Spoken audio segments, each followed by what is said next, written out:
Righty-ho-ho.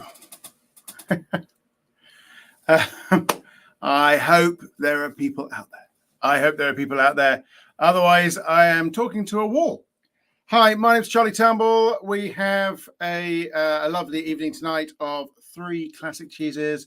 We have the Gorwydd Caerphilly, the Ticklemore, and the Lincolnshire Poacher. I am trying a new broadcast system today, which is something we put up on during COVID, which worked very well then, and we had lots of people watching. But I have been recently going to Zoom, and now I'm reverting to this. So this is directly streaming into the world, whether it's YouTube or LinkedIn or apparently Twitter, Facebook. I'm showing myself to be the Luddite I am, but I'm a cheesy. I'm trying to do this myself. So let's hope that somebody out there is actually listening.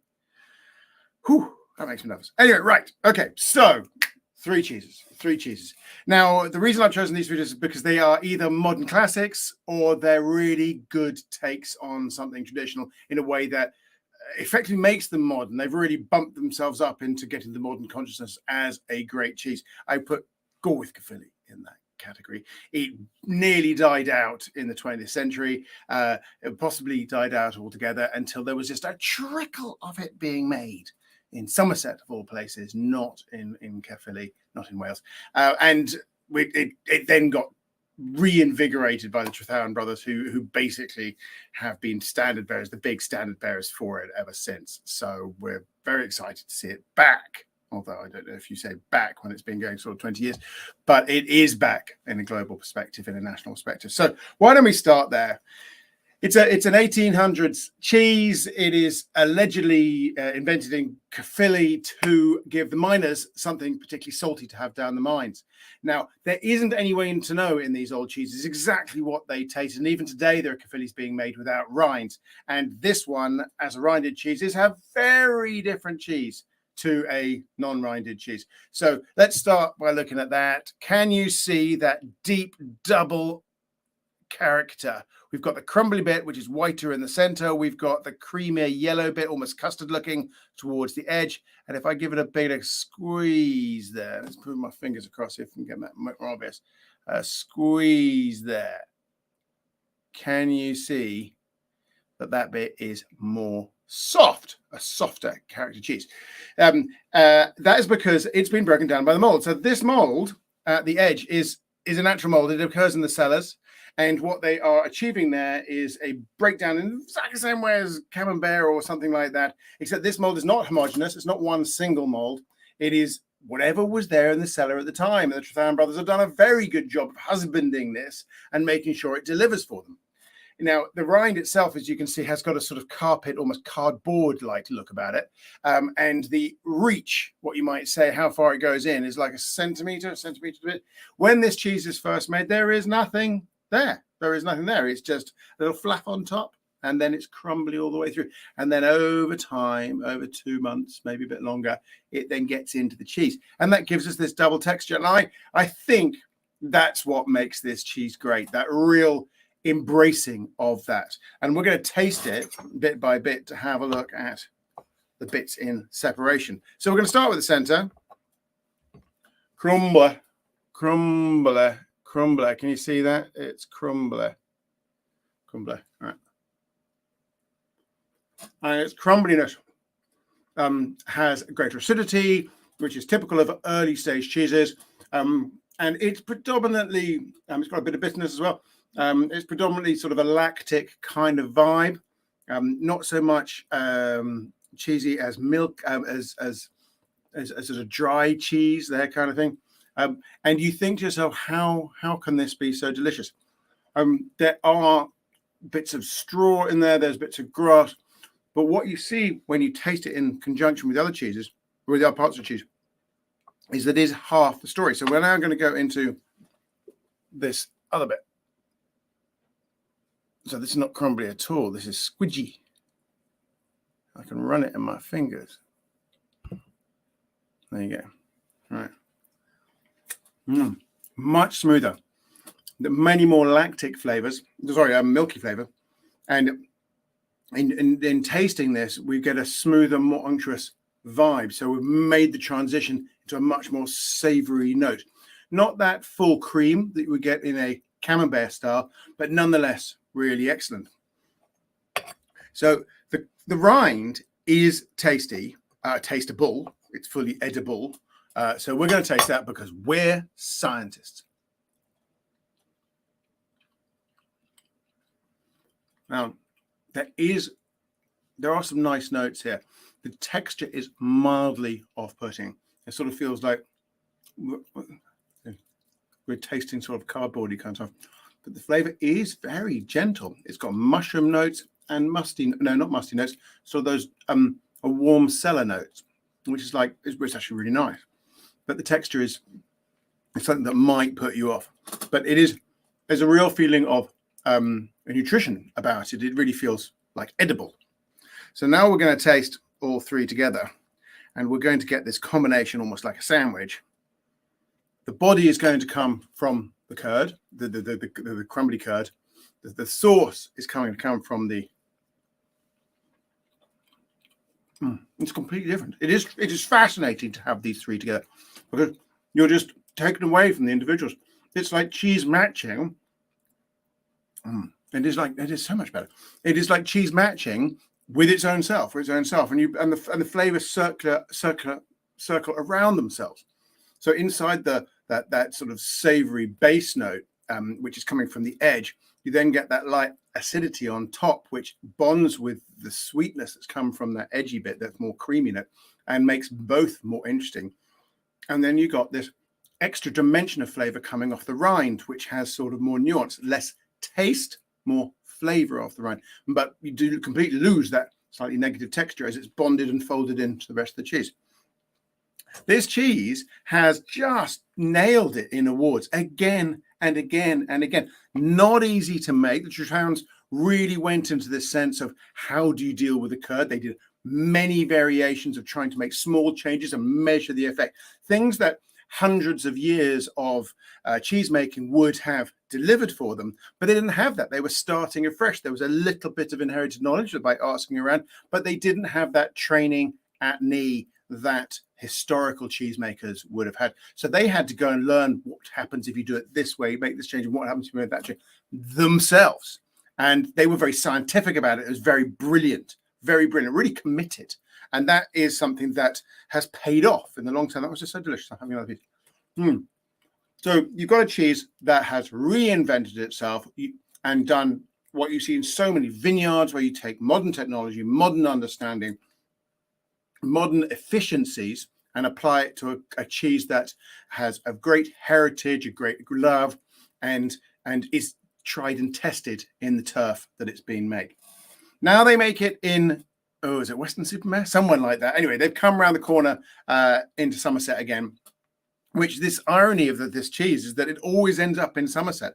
So when the coal miners came down from Wales and started mining in North Somerset, there was a demand for cheese, and the local cheddar makers go, I love this. The cheddar that only goes for like, you kind of make over 6, 12, maybe longer months. Now they've got a Caerphilly, which they can pack out in a month, 2 months, and really get sellable great cheese. More difficult to make. Cheddar is easier. It's more robust, but it's more efficient because it's quick. And that double aspect of having a quickly made cheese and long made cheese was a really good business model for the cheddar makers at that time.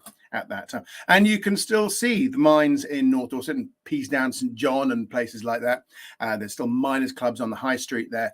And cheddar has adopted Caerphilly, and that's how it got there. But it's gone in reverse because the Trefhowns are now making cheddar, pitchfork cheddar, and at the World Cheese Awards, they are nailing it with both these cheeses. And I think that it just goes to show cheese making skill is just like any other. The better you are, the better your cheese is. And it's not just about the heritage and the great ingredients, the man or woman behind the dairy.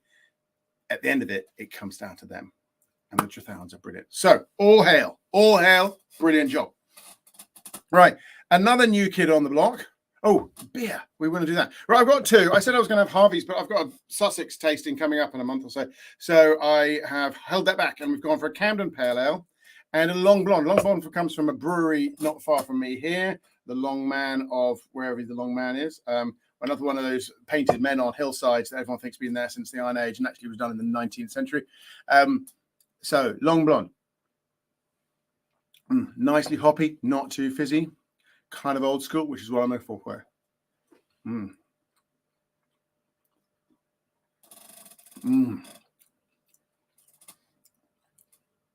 Jeepers creepers, that's delicious. Mind you, it's a hot summer's day. This is the beer for it. That is just, I don't really know how to describe that. It's just like, it makes the cheese flavor bigger. It's like an amplifier. That's a good word. It's an amplifier of the cheese flavor. Cheese always is going to be slower into your taste buds than any liquid, any wines, any beers, because it needs the moisture, easier to get the flavors out from liquid. And this is like an accelerant. Right. So if you're just joining us, we've been doing Gorwydd Caerphilly, a legend in their own make, in their own lifetime. The Trafan brothers, who have reinvented a cheese. Well, we think they've reinvented it. We weren't there the first time around. So what they have brought out of history is a great cheese combined with great cheese making skill. Absolutely love it. Now, this double texture that we saw with Caerphilly, spot on, like it, is something you can see with our next cheese. Now, this one is called Ticklemore. It's a goat's cheese, originally made by Roger Longden and Roger Congdon. Robin Corrington. Jeepers. Sorry, apologies, Robin. I was confusing with Roger Longman there, who makes White Lake cheese. Start again. Right, back in the house. Here we have a Ticklemore, right? This goat's milk cheese, famous for its almost UFO shape. It's got a UFO character, zip, zip, zip, zip, zip around. And we all know, according to NASA, that UFOs definitely exist. And you can see that on the outside, they have applied a penicillin camembert rind, which is the same stuff for camembert and brie and all that kind of stuff. But it's very much lighter, very much thinner. And because there's less moisture in the cheese, the bloom is not going voa, voa, voom. Now, nonetheless, it gets into the cheese. Now, as we saw with the quite powerful molds of the Caerphilly, which can reach sort of quite a long way in, this one, not so much. I'm going to do the same thing again. We're going to have a bit of squeezing. Can you see any of it squeezing? Can you actually, out there, you can just see a bit of give in the cheese. So this bit is softer, but the majority of it, the ratio of crumble to breakdown, much more different. So let's have a look in this. Again, all edible, this cheese, and importantly, and you can tell from the whiteness, made out of goat's milk. Right, now again, crumbly, crumbly cheese. And as a crumbly cheese, as with the Caerphilly, it's going to be a little more acidic, less savory, more traditional milk flavors, a younger cheese in all senses. I'm going to taste it. It's got a sort of grouty texture across the tongue, which you have to really push to get the moisture in, and then the flavors begin to appear. And the first flavor I'm getting is a light farmyard goatiness, and then some clean milk flavors, and then maybe some hint of grass notes. But you know, that could be making it up.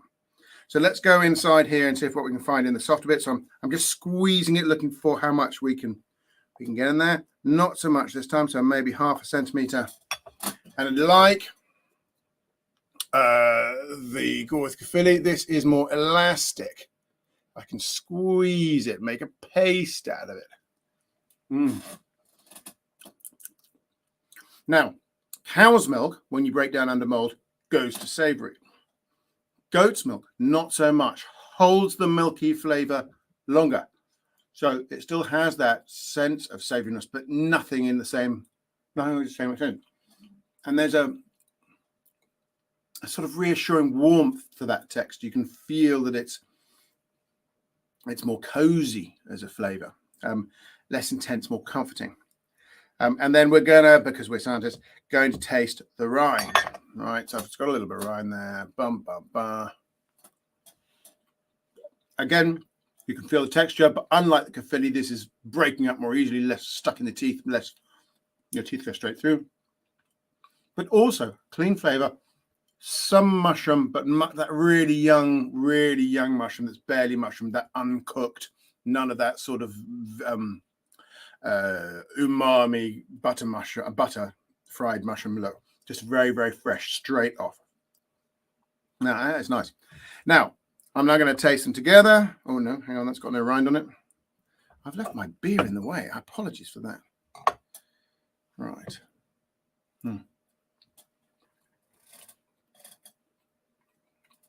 Again, the combination is much nicer. Not as pronouncedly different as the Caerphilly, where they make sense of each other. But with this cheese, as noted, you've got much more of the center. So you are, it's always going to be dominated by that. So now, the acidity is not as high as the Caerphilly on the center, so it's still very pleasant. It has a sense of youngness, lightness. This, as a cheese, I find has a rapid change about it when you buy it for the counter, or you find it in the counter and you want to buy it. So when young, it is light, hence hints of yogurt, not too much, but really can get some lemony, zesty notes, and sort of those young versions where it's sort of just freshness rises out of the curd. That's my favorite time in this cheese. As it gets older, it's not just the breakdown inside of the rind that is noticeably different. And sometimes that gets really thick and becomes really like a centimetre and a half. And the texture becomes really elastic and little holes begin to appear. And the curd itself then becomes quite compact in the inside curd. I like it when it's light and fresh and young. And you just feel that's its perfection. That's its perfection. Lightness. I love that. But it's still very good. And cleanliness is its mantra. So very good cheese. If you're not a goat's cheese fan, is this a cheese you're going to like? I think so. I think it's at the least goat end of the spectrum. We know from experience that goat's cheeses are quite, what's the word? Polarizing. Catherine Cotton, too much beer, I've just noticed there. What do you mean too much beer? Okay, well, you're going to have to put another chat in the chat. Please do chat, people. It makes my life easier. It makes me much relieved that someone is in there. She's coming from LinkedIn. So like all the world of IT, I have no idea where you really are. You're just zipping in through the ditch. Right, so too much beer. Where was I, Catherine? I was talking about Ticklemore. Oh, we're going to try the beer. Okay, we'll try it. Okay, this time we're going to go with some Camden Pale Ale. I like the way Camden, by the way, had these little things on there that give a little box. I don't know if you can read that, but it's really clearly. I wish Cheeses did this. So it talks about what the malts, it talks about what the yeasts are, and it talks about the hops and their kettle dried, and it gives detail, allows people to understand how and compare how the cheeses are made. Right. So I'm going in. Right, here we go. The thing about what you know is sometimes you overlay it with what you feel, and then you come out with it as if you feel. That feels like an urban beer to me, whereas this feels like a South Downs beer. But I bet you if you put them in a glass and swap them and never told me, I probably would be making up. All right, so.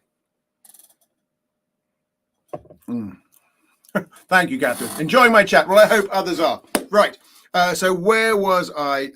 I was saying that this one, right, the combination in my mouth, it's very much a case of friends. Right now, anybody who's tasted with me before knows I talk about friends, lovers, and enemies, where friends is where the beer and the cheese, or the wine and the cheese, both exist separately in the mouth, and you get the full experience of both, even when chewing or tasting them together. Enemies is when the friends, they bring out the worst in each other. Some aspect of each is emphasized. You don't like it. It's too much bitterness, something like that. And it's like sharpness is overwhelming, or, basically you see the worst in the relationship. And lovers is where some transformation in flavor or taste goes through, where your brain interprets the two together to bring on something wonderful.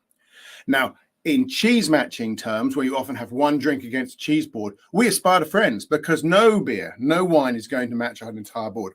So with this one, we would look for friends. And I think that's what we're achieving here with this Camden Pale Ale. It's slightly dominating on the cheese, but nonetheless, I do get the cheese in its entirety. So I'm just going to try it with the Long Blonde.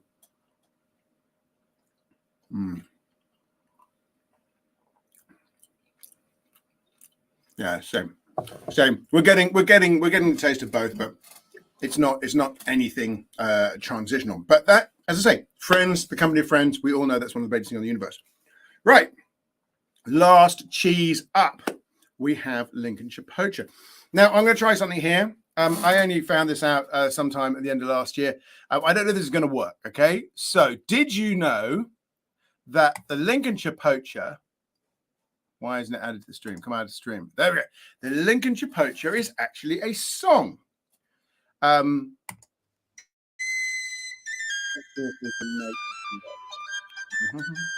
when I was bound apprentice in famous Lincolnshire, 'twas well I served me master for nigh on 7 years, till I took up to poaching, as you shall quickly hear. Oh, 'tis my delight in the shining light in the season of the year. Oh, 'tis my delight in the shining light in the season of the year.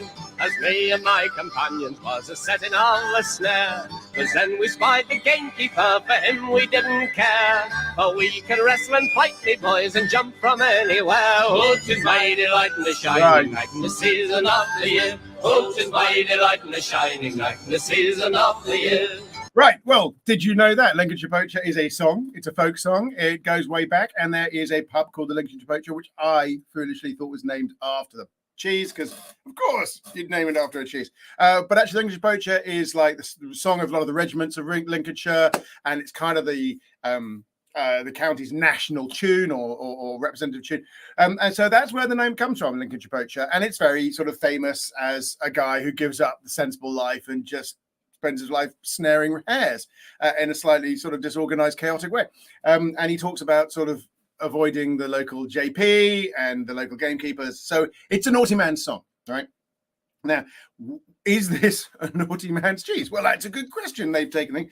Let me tell you a bit about this, right? It looks and it feels and it has a sense of an old school English cheddar, right? So we're talking about a 25-kilo drum, something like that. Slightly different in the Lincolnshire Poacher has a slight outward curve to it, like more like a barrel. And if we look at its rind is instantly. I know, and that you're going to look at that and go, well, what's he talking about? Why is that different? Well, I can tell you with confidence that anybody who's been around Lincolnshire Poacher and other cheddars goes, that's the wrong colour for cheddar, which is, it's this orangey with orangey brown, very characteristic, very strong. Some people think of it like as a tiger or leopard spotted cheese, and it is really distinctive. That's not the only thing that sets this cheese apart. What we see is that they are raising the scald level, technical moment, nerd moment, which is when you heat the curds while they're still in the vat, in the whey, and the curds, the more you heat them, the more they squeeze. But it's not just about driving moisture out of those curds. You're using temperature to change the metabolic pathways of flavor production. So you tend to get more sweetness, and you tend to get more alpine styles of flavors, which can open up to floral flavors, which aren't thought of as typically as a cheddar style. Okay, I know I've gone a bit technical there, but it's interesting, or at least it's interesting to me. I hope it was mildly interesting to you. And the last thing these guys do, Tim Jones is the cheesemaker.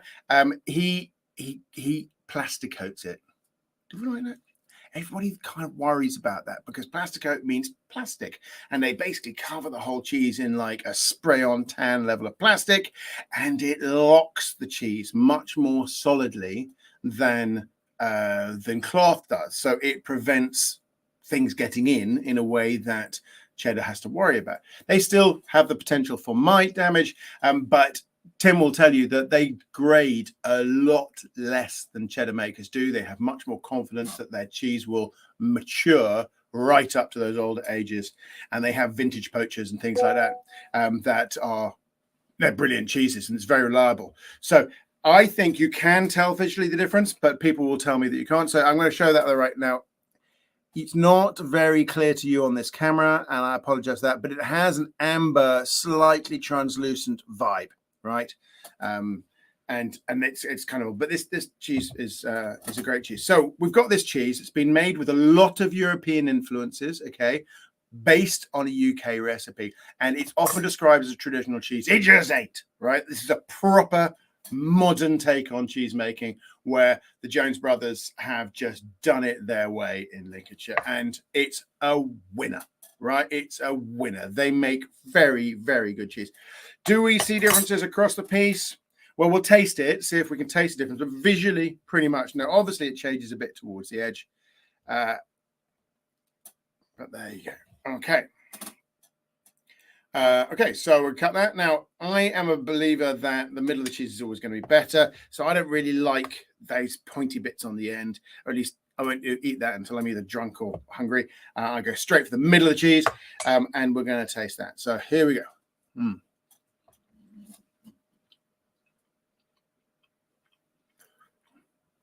Dry cheese needs a bit of time. So that sweeter than cheddar characteristic is in there. It is not nerd moment. It is not that Helveticus vibe, okay, which is a pronounced sweetness that you see in other cheeses. Totally legitimate. It's much more a savory sweetness, which is using the way the amino acids break down, and you're diverting the amino acid breakdown towards delivering some of the sweeter. But it's got notable acidity, very much at the back, a little bit of bitterness also at the back, but strongly savory coming through towards the back half of the flavor. Those are just the tastes before we even move on to the flavors. In fact, even now I'm feeling the acidity rise again in a new way with a little bit of fizz on the front of the tongue, which is fun. This is a complicated, interesting cheese. It really is. It's almost got the cheese sweats move. We've only had the same one small piece. Right, we're gonna head into the edge of the rind.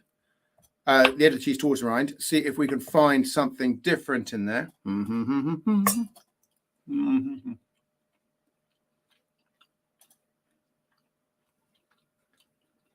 Slightly drier, less acidic,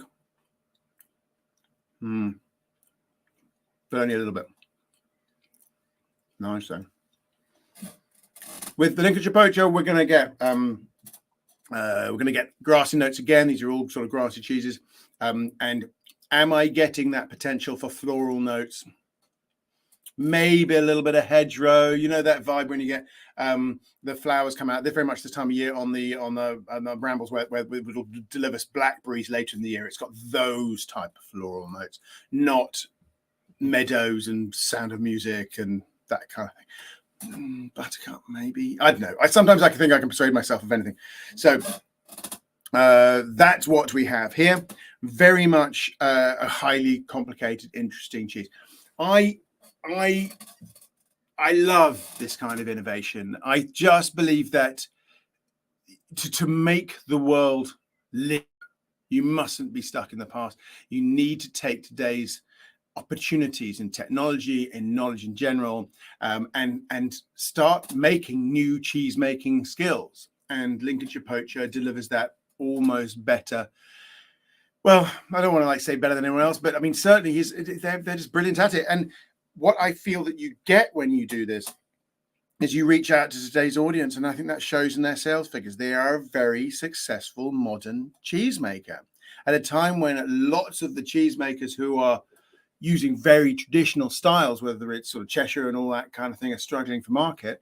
Lincolnshire Poacher goes, I don't need the past, I just need the now, and they are making it. So all power to their elbow, all power to their elbow. Brilliant. More people like them we need. Right, back to the beer. Okay, so I'm fencing a little bit of the Long Blonde, so going back with that. And I was breaking my golden rule with tasting there the other day. I did that the other many times, but you notice always put the cheese in the mouth first, otherwise we're not struggling just to keep the beer in.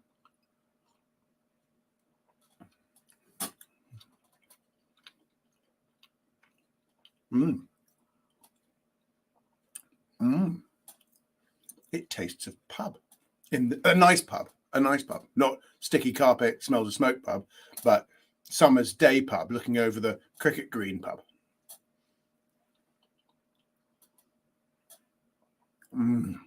That's delicious. That is evocative. I feel Betjeman is required here to comment on that particular flavor profile. How do I explain it? I'm almost worded out here. It raises it like 2 notches up the ladder. So here was the cheese flavor, delicious, but now it's just being right. Let's just bring it to light, bring all those flavors and tastes that are in there, and just shine a light on them and give you easier access to them, and therefore it's just sort of easier to enjoy. Oh, I like that.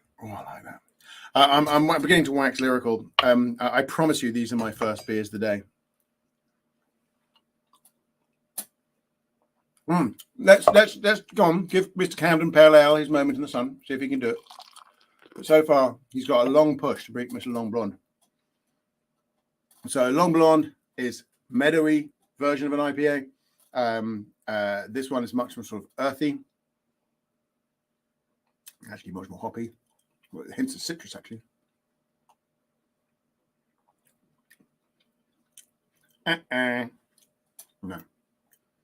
No, not bad. It's just that the oh, maybe right. No, I'm definitely going to stick with the Long Blonde. Okay, so those are our three cheeses, three classic cheeses. I highly recommend you go and have a little bit of fun tasting these yourself.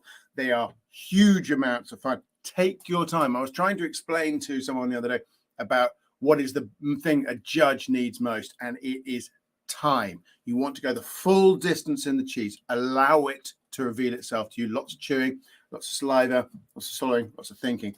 And all these three cheeses will give back that time in spades. They will make you enjoy it by showing themselves to you. If you rush into them, there's just going to be a bit of a sort of traffic jam of flavor, and you won't get the best out of anything. So what are we doing today? So that is the end of our tasting. I hope you've enjoyed a little bit of half an hour in the evening of thinking about beautiful cheese and beer. If you have the time, please do drop in one way or another, digitally or otherwise, into the Affiner of the Year tomorrow. They are really showing some great, interesting cheeses. And if you don't know what that is, that's where cheesemakers and other cheese professionals have taken cheese at source from 3 different cheesemakers, and they've brought them on in their own way. We've got Quick's cheddar. I'm comparing tomorrow, so I should know all these by now. Anyway, they are wonderful. Quick's cheddar. There's a Stilton. One of Robin Scales' Stiltons and all that. So anyway, really interesting trying stuff. So have a look at that. Otherwise, I'll be back in a couple of weeks when I will be tasting some Sussex cheeses, when I will have the harvest. We're going to taste the Pevensey Blue. We're going to taste the Golden Cross, a great goat's cheese, and we're going to taste the Mayfield, which is that it's actually a hard cheese, but it has all those echoes of the sort of Emmental vibe, and that's from North Sussex, really, it's from Allsop and Walker. And then we have all my courses, so please come and take my courses. It does make me a small amount of money. It makes me happy. So that's the way to support me. Otherwise, enjoy your evening. I hope you've all had a good time, and please, in lots of ways, eat more cheese. Goodbye, Catherine. The only person I know who's there. I hope there are others. I assume that's Catherine I know from down in Sussex. So, Sussex, Somerset. Oh, I can't remember. You might be. Charlie, just get out the way. Lots of love, everybody.